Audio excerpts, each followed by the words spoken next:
This is the story of a young resourceful heroine named Lisa Reisert who hates to fly. While in the check-in line she meets an older lady, Angela Payton, who is interested in Lisa's Dr. Phil book. She tells her she's a fan, so Lisa gives the woman her book saying she has already read it. Lisa also meets Jackson Ripner, Killian Murphy, a man whom she initially finds charming. After their flight is delayed due to weather, Lisa meets with Jackson again in the bar and they talk to each other while having a drink. When boarding, Lisa is pleasantly surprised to find that Jackson is seated beside her. She's even more impressed when Ripner calms down a rude passenger, Loren Lester, who was giving a hard time to the airline attendant, Mary Kathleen Gordon. After takeoff, Lisa is shocked when Jackson transitions into something she never expected, revealing to her that he is a terrorist operative working for a group who intends to assassinate the United States Deputy Secretary of Homeland Security Charles Keefe, Jack Scalia, and his family. He tells Lisa that she is instrumental in their plans because of her job as acting manager at the Lux Atlantic Hotel where the Keefe family will be staying. If she refuses to cooperate, Ripner will deploy a hitman to kill her father, Joe, Brian Cox, at his home in Miami. Lisa's task is to use the in-flight phone to call her assistant at the hotel and tell her to change the room that the Keefes will be staying in, even though they always stay in the same room and any room they use has to be pre-cleared by the Secret Service.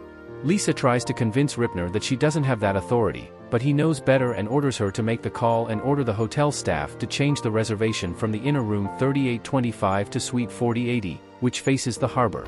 When Lisa first places a call to the hotel, answered by her coworker, Cynthia, Jama Mays, the line goes dead midway through the conversation, and Lisa tries, unsuccessfully, to fool Ripner into thinking she is ordering the room change as directed, but then Ripner notices a nearby passenger trying to make a call and looking with frustration at his phone. There's a message on the screen on the back of the phone which says, "Service temporarily unavailable." Ripner grabs the phone away from Lisa and confirms it's dead. He's not happy. Lisa attempts to find a way to keep both her father and Keefe safe. Her first attempt is when the older lady from the check-in line comes to talk to her about the Dr. Phil book. Ripner had been asked by the flight attendant to help with positioning some luggage in the overhead. The woman asks Lisa to write some things in the book. Lisa tries to write a warning in the book, but Ripner is ever vigilant and realizes what she was doing.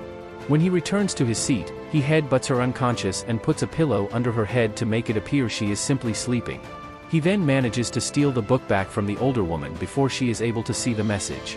Lisa tries again by going into the restroom and writing a warning on the mirror with hand soap, that there's a bomb where Ripner is sitting. As she opens the door to leave the restroom, Ripner is standing there. He sees the message on the mirror and pushes Lisa back into the restroom and shuts the door. He slams her around and chokes her, then wipes the message off. He warns her again not to gamble with her father's life. Ripner notices a scar above Lisa's breast and asks her about that, but she refuses to answer. A small girl who was waiting to use the restroom tells the flight attendant that two people were in the restroom. The flight attendant assumes the couple are in the process of becoming members of the Mile High Club, so she doesn't intervene, but the little girl is savvy enough to realize that things aren't that way between the man and woman in the restroom. When Lisa and Jackson return to their seats, Lisa makes the phone call to Cynthia, and Cynthia meets the Keefes and their Secret Service escorts in the lobby and informs them of the need to change the room due to a plumbing problem. When Keefe learns it was Lisa who ordered the change, he tells the Secret Service to go ahead and clear the new room. Lisa wants Ripner to call his hit man and order him to stand down, now that she'd done her part, but Ripner says he still needs her, as he can't let her and her father go until he gets a phone call confirming that Keefe has been successfully dealt with. When she expresses concern that the hit man might get impatient and act before being called off, Jackson reassures her that he'll only act on Jackson's orders, saying that he's a good dog, who only responds to the sound of his master's voice.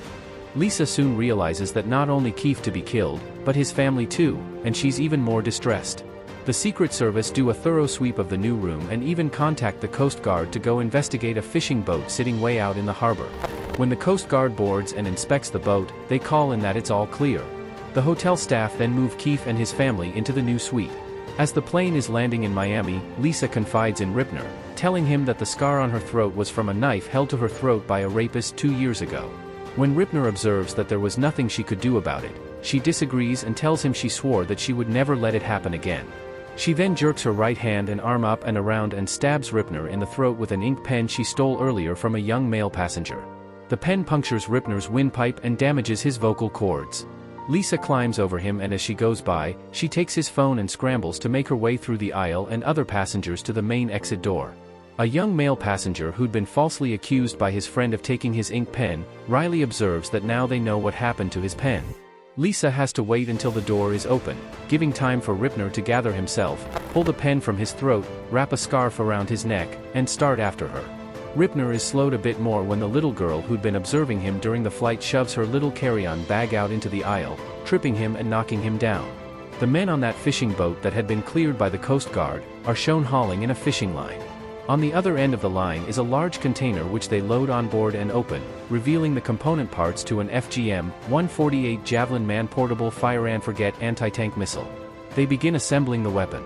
Lisa flees the plane, removing her thin sweater and tossing it into the trash, as security had already been alerted. She narrowly escapes Ripner and airport security. Once outside, she steals an SUV from a driver who was greeting an arriving passenger. Lisa makes a call with Ripner's phone, noting that it has a low battery warning, so she's worried about that. However, she is able to get through to Cynthia at the hotel, telling her what's going on, then ordering her to pull the fire alarm and make sure to get the Keefes out of their suite immediately. Cynthia is freaking out, but she does exactly what Lisa told her to do. The Secret Service get the secretary and his family out of the room just seconds before the Javelin missile is fired. It races across the sky and plows into the suite, exploding and destroying the room and everything in the immediate vicinity. Cynthia, the Keefes and the Secret Service agents all manage to escape the room seconds before. The men on the fishing boat toss their weapon overboard and take off.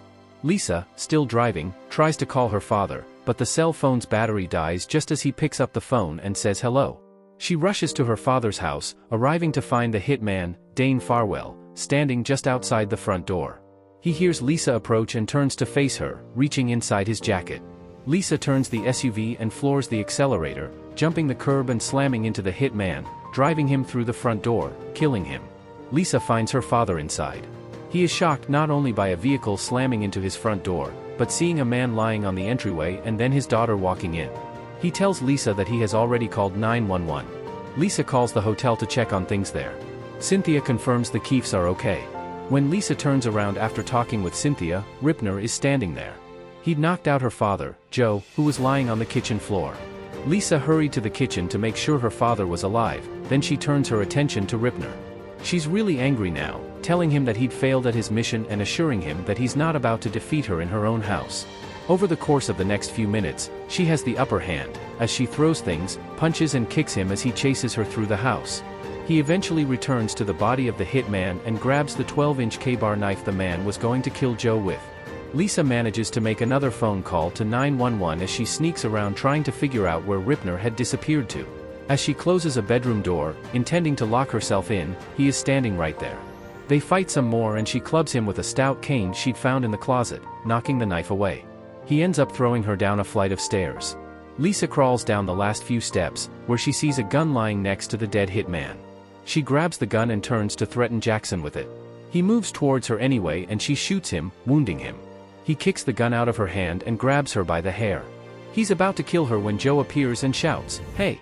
As Ripner pauses and looks up, Joe shoots him in the chest. Lisa returns to the hotel where she greets and hugs a very frazzled Cynthia. Cynthia observes that she thought things went pretty well overall during Lisa's absence, other than the most recent event. The Homeland Secretary expresses his gratitude to Lisa and Cynthia before he's ushered off. An older man and woman, who'd been guests at the hotel that day, come up to Lisa and Cynthia, complaining about their terrible stay, with all the inconvenience and discomfort associated with the attempted assassination, wanting to know what Lisa was going to do about it. When Lisa asks them what they think should be done, they say first they wanted Cynthia fired. Lisa thinks for a moment, then suggests to the couple that they fill out a comment card. They are aghast at that, but then they are totally speechless when Lisa tells them that after they are done with that, to just go ahead and shove it up your ass. The movie ends with Lisa taking Cynthia out for a drink, anything but a bay breeze, the kind of drink Lisa had mentioned drinking, to Jackson. If you enjoyed the story, please leave a like. And this other video that's probably appear on the screen now will likely move you to enjoy the session, and until the next video.